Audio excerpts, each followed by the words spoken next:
Now on CoastTV News. Referendum Round 2, Indian River voters share their thoughts ahead of another vote as district leaders hold a public meeting tonight. Salary debate, Milford's next city manager comes with a big price tag and not everyone's on board. Plus, honoring heroes, a special ride keeps the memory of fallen first responders alive in Sussex County. This is CoastTV News at 11. Good evening. I'm Christina DeRobertis. Welcome to CoastTV News at 11. We begin tonight with the Indian River School District. The district gearing up for round 2 of its budget referendum. A second vote will take place in June, just 3 months after the last one failed to pass. District officials looking to raise $22.5 million from the referendum, which they say averages out to about $269 per taxpayer per year. Officials say the money would help fund rising operating costs, but voters we spoke with today having mixed opinions on where those funds should come from. My kids are all grown, but I believe that we've got to support education, we've got to support the teachers, we've got to support the schools. It would be better if they looked into anything other than turning to us, would really help us. Everybody turns to us. And district leaders held the first of 3 public meetings tonight. There's going to be more, all happening on Wednesdays before the referendum. Again, that's on June 5th. New tonight, the company that wants to build a wind farm off the Ocean City coast announced a $20 million proposal. It's in the form of an agreement with both Maryland and Delaware's environmental agencies. The money would go to grants and harbor maintenance. But commercial fishermen today say they still have a lot of questions. And here's what U.S. Wind had to say about part of that deal. So they will show us that they fished here in the past through their vessel tracks, through their for their landing receipts.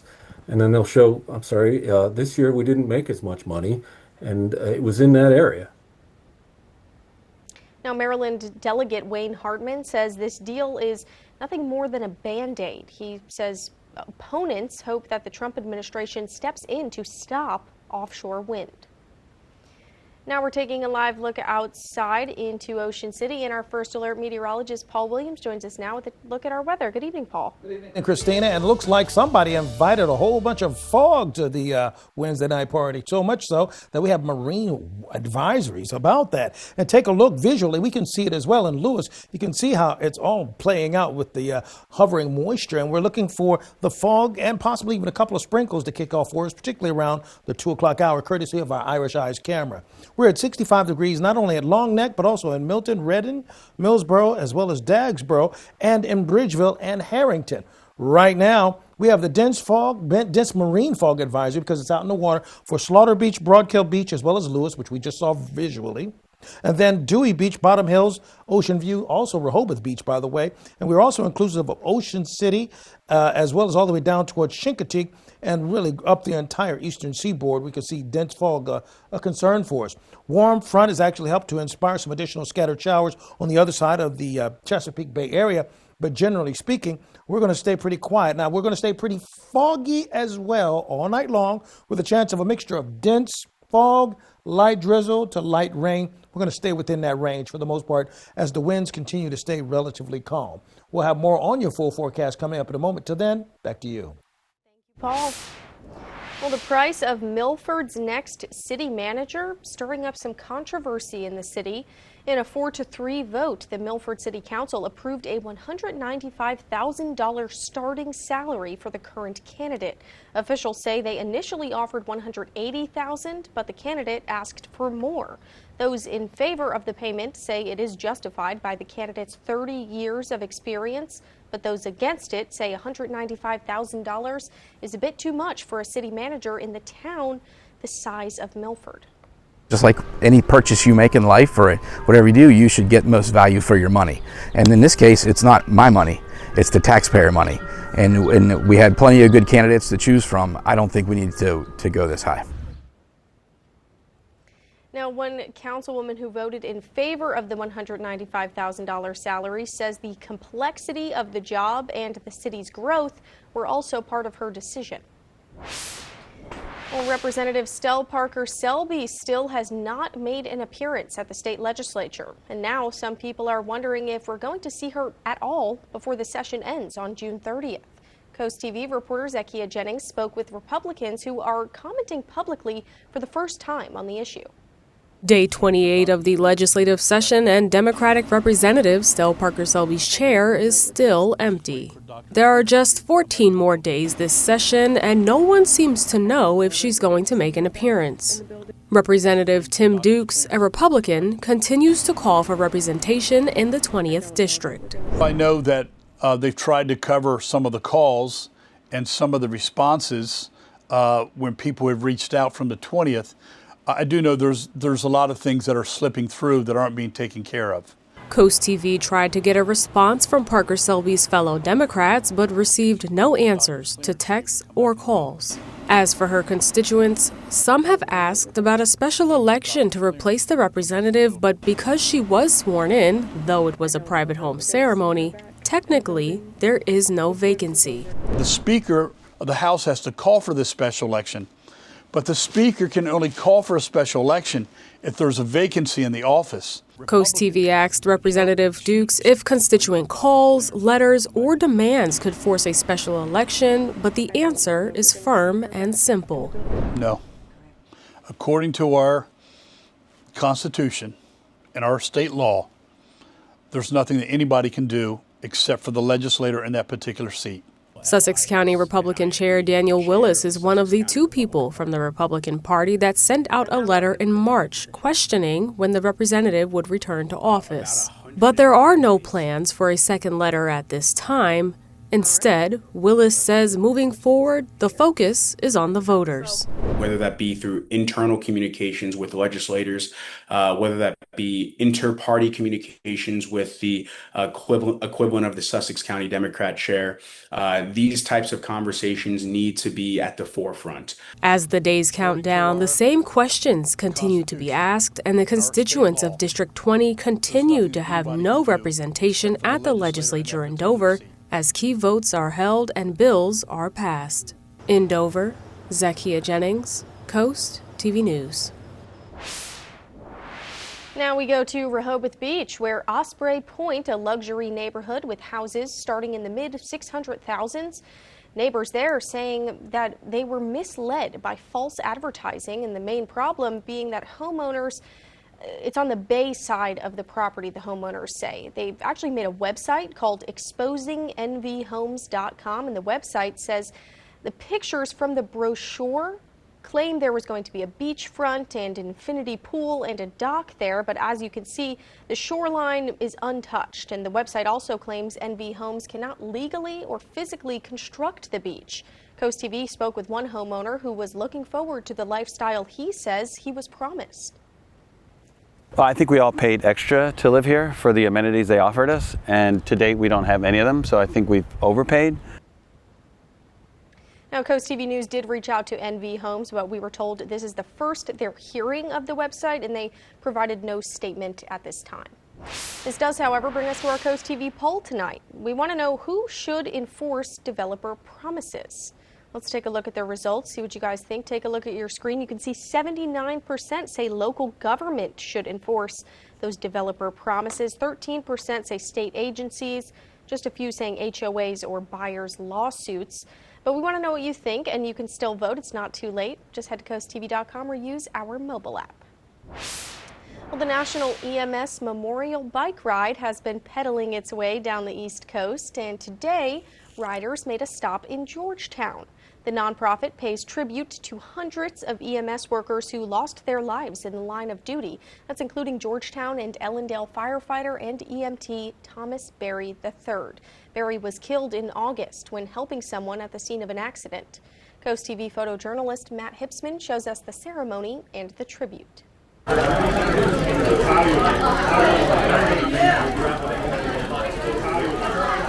So the National EMS Memorial Bike Ride celebrates its 25th anniversary this year. We have conducted a ride each year in memory of EMS providers, EMTs, paramedics, first responders, anybody who's been active in EMS service and has an EMS certification. When Thomas tragically died in August, I knew that I was going to ride for him. Once a Sussex County paramedic, you're part of our family and you're part of our family forever. So having them, remembered, memorialized in a manner like this is just something that just even further ingrains, their memory with us and as part of this organization.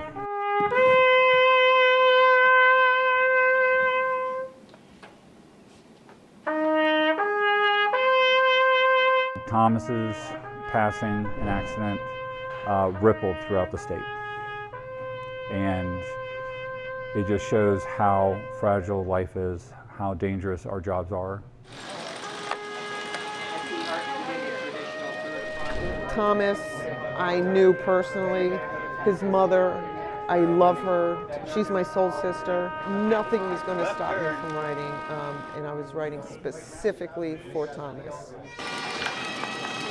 Yeah, it went back Dave Martin.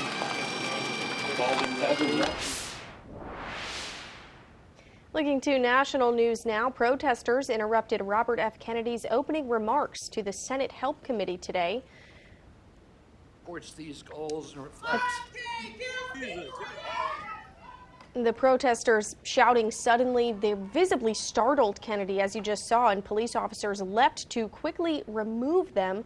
The protesters yelling, "RFK kills people with AIDS." One protester talked about Gaza, but his exact words were unclear as people talked over one another.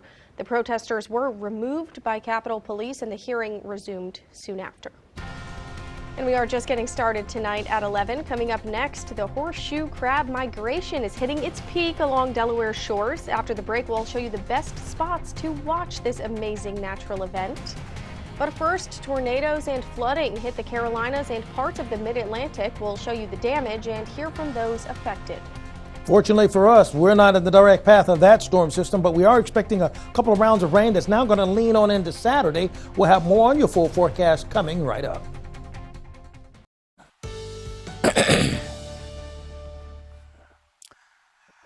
So overall, we've stayed very wet, basically significantly damp is a good way to put our situation. A far cry from what a lot of folks are dealing with real thunderstorms and real problems, which we'll show you in a special report coming up right after weather.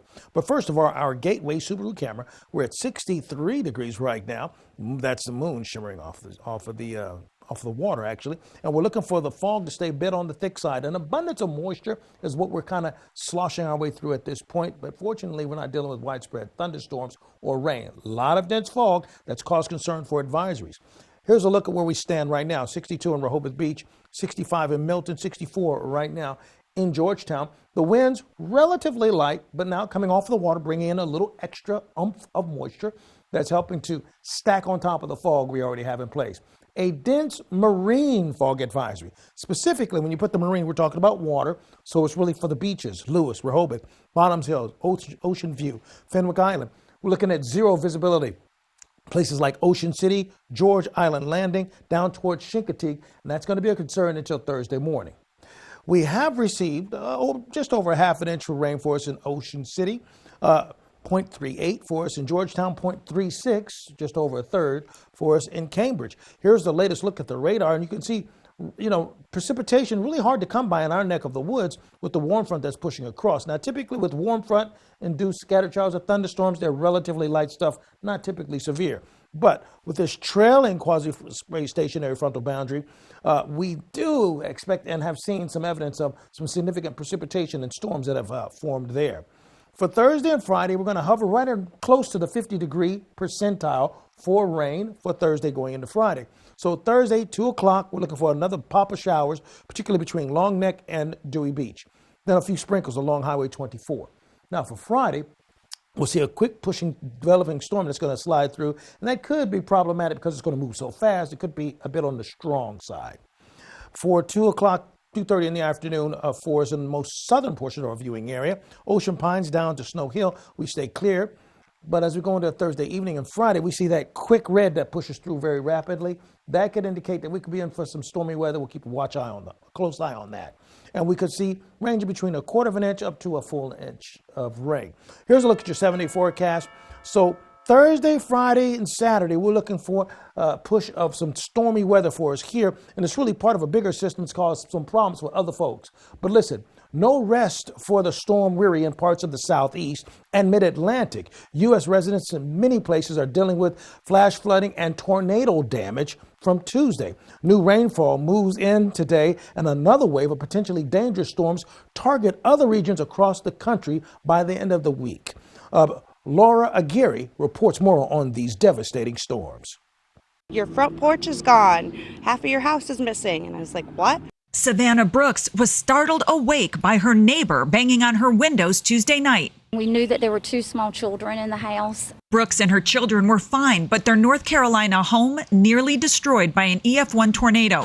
One of 3 confirmed in Edgecombe County by the National Weather Service yesterday. I was just shocked that we all slept through it. On top of tornado damage, a flash flooding threat today, stretching across much of the Mid-Atlantic south to the Carolinas. In Somerset County, Pennsylvania, that's not welcome news. Some of the folks I've talked to have said it's been significant flooding to the degree of I've not seen that in several decades. Pennsylvania and neighboring states still grappling with the fallout of life-threatening floodwaters Tuesday. So while today's risk of excessive rain is considered low, any that falls could land on saturated ground and already swollen rivers. Literally, it's flooded out. I've never seen it like this. Floodwaters raged through parts of Maryland Tuesday, prompting water rescues, including one at Westernport Elementary School, where officials say about 200 children and adults were carried to safety by first responders in a number of ways. Forecasters say a new round of severe thunderstorms could bring high winds and large hail to parts of the Dakotas, Nebraska, Iowa, and Minnesota through the overnight hours, moving into the western Great Lakes and Midwest Thursday afternoon. I'm Laura Aguirre reporting. Coming up next, dangerous turns, how Fenwick Island plans to stop risky U-turns before tragedy strikes. This is Coast TV News at 11. Well, horseshoe crab migration is reaching its peak as waters begin to warm up here in Delaware, and DENREC says hundreds of thousands of horseshoe crabs are emerging to spawn along the shoreline of the Delaware Bay. Peak migration is now into June. DENREC listed some good locations to watch the horseshoe crabs migrate, and that includes Mispillion Harbor, DuPont Nature Center, Slaughter Beach, and Kitts Hummock. DENREC says the best time to watch is during high tide, with spawning peaks during the new and full moon high tides here in Delaware. Well, in Fenwick Island, this sign says no U-turn, but when no one's looking, people still crank the wheel and take advantage. So specifically at this intersection in Fenwick, the town says it's just not safe, which is why they want to put a stop to the issue. On Tuesday, DelDOT presented plans to add sidewalks all along Coastal Highway in Fenwick Island. That includes a plan to move the crosswalks to the north end. The Fenwick Island police chief says this simple change could actually save someone's life. People are making the illegal U-turn there at Bayard, and what they're doing is they're turning into the crosswalk where people will be crossing. Now, if the sidewalk project goes as planned, you can expect the crosswalk to be moved sometime in 2028.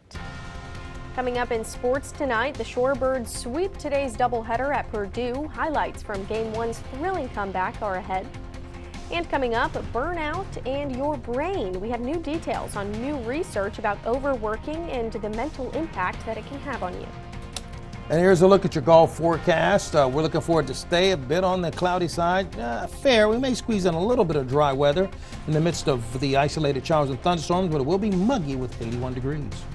We salute Captain Jonathan Nordstrom. After nearly 30 years in the fire service, Captain Jonathan Nordstrom has retired from the Dover Air Force Base Fire Department. His journey began with 4 years of service in the U.S. Air Force at Dover Air Force Base, followed by a distinguished career as a firefighter, EMT with the Department of Defense, serving in Colorado, Florida, Virginia, Maryland, and ultimately returning to Dover. In retirement, he plans to share his passion for surfing through teaching and continue creating artwork showcased across the Eastern Shore.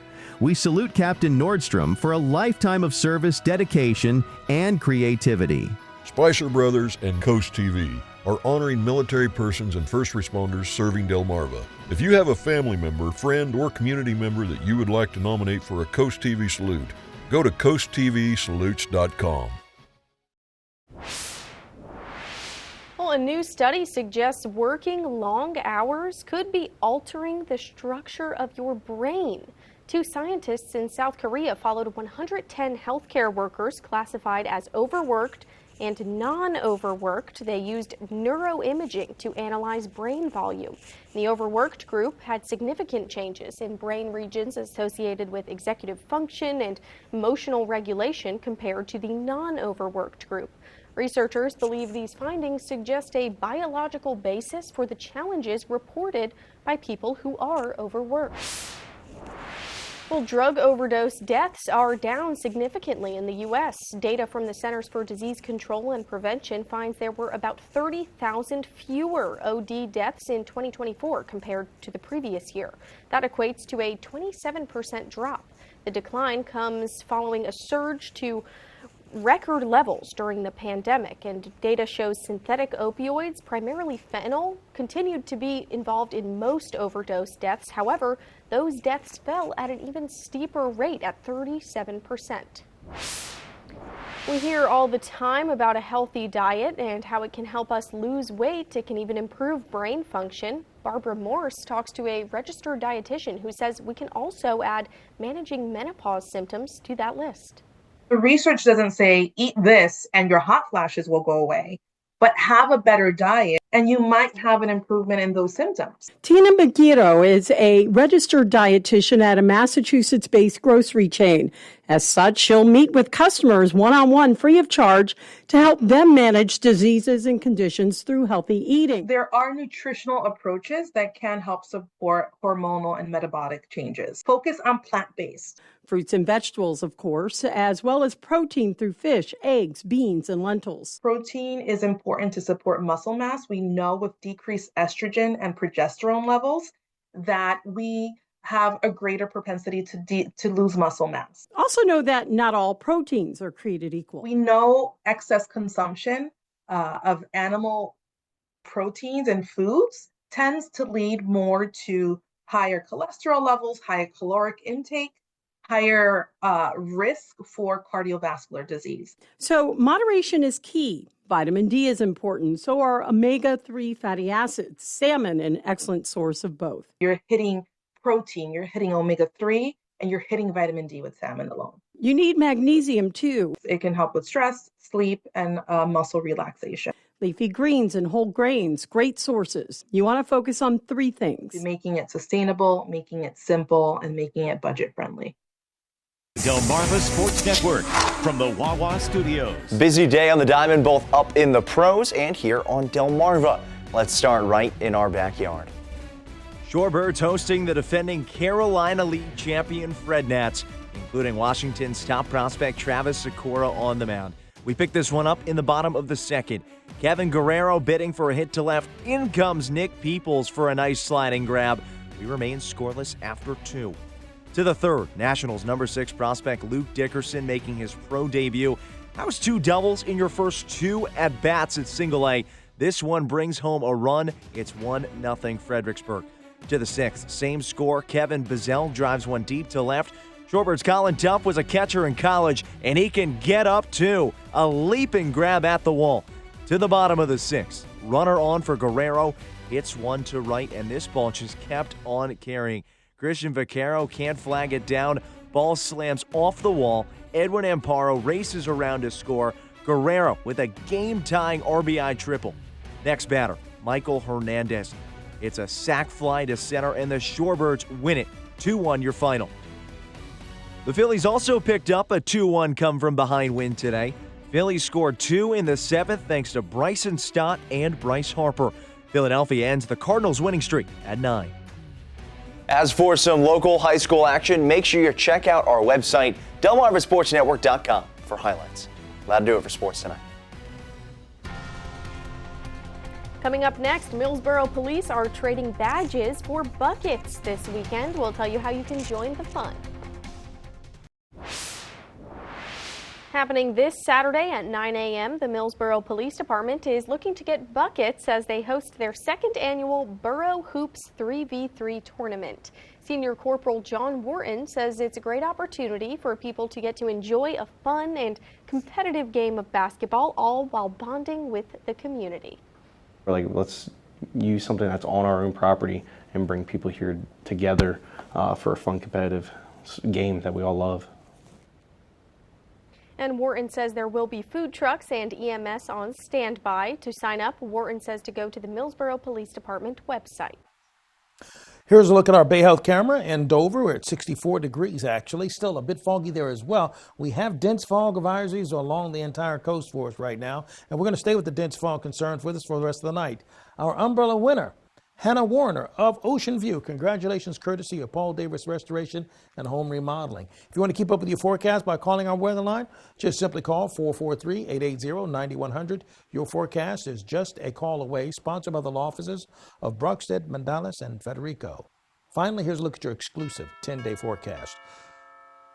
Bottom line is we are expecting, at least for the next 3 days, a decent chance of rain, particularly going into Thursday and Friday, with about a 49 to 51% chance of rain both days. We'll drop to a 25% chance of rain on Saturday, but Saturday is going to be kind of tricky. We may have to work on that by the time we get to Saturday. But Sunday is still looking relatively clear. All right, thanks, Paul. We'll have to see what the weekend holds. Thanks for joining us for Coast TV News at 11 tonight. For some more local news and local weather, you can download our Coast TV News app. The Tonight Show starring Jimmy Fallon, that's up next. We'll see you back tomorrow for Coast TV News at 5 a.m. Have a great night.